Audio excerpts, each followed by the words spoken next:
સુરત શહેરના પાંડેસરા વિસ્તારમાં આર્થિક ફાયદા માટે લોકોના સ્વાસ્થ્ય સાથે છેડા કરતા નકલી પનીરના કારખાના પર સુરત એસઓજી અને મહાનગરપાલિકાના ફૂડ વિભાગે મોટી કાર્યવાહી કરી છે. ભીડભંજન સોસાયટીમાં ચાલતા કારખાનામાંથી 1401 કિલો શંકાસ્પદ લૂઝ પનીર, મશીનરી અને પામોલીન તેલના ડબ્બા મળી કુલ ₹28 લાખનો મુદ્દામાલ જપ્ત કરવામાં આવ્યો છે. આરોપી મહેશ કુમાર શર્મા છેલ્લા 2 વર્ષથી સ્વાસ્થ્ય માટે હાનિકારક એવા પામોલીન તેલનો ઉપયોગ કરી રોજનું 400 કિલો પનીર બનાવી અલગ અલગ ડેરીઓમાં વેચતો હતો. ફૂડ સેફ્ટી ઓફિસર દ્વારા નમૂનાઓ લઈને પૃથ્થકરણ અર્થે લેબોરેટરીમાં મોકલવામાં આવ્યા છે.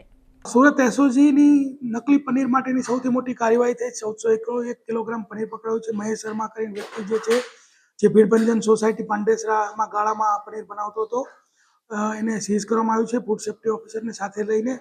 અને ટોટલ 28 લાખનો મુદ્દામાલ, જે પનીર બનાવવા માટેનું મશીન, પામ ઓઇલના ડબ્બા ખાલી અને પામ ઓઇલના ડબ્બા ભરેલા 16 જેવા મળ્યા છે. અને બધો મુદ્દામાલ જે છે મળેલો છે. પનીર એ રીતે બનાવતા હતા કે તેઓ જે પામ ઓઇલ છે એની અંદર એસિટિક એસિડ કે જે ઇન્ડસ્ટ્રીયલમાં યુઝ થાય છે એને નાખી અને એને ફાડીને આ લોકો પનીર બનાવતા હતા.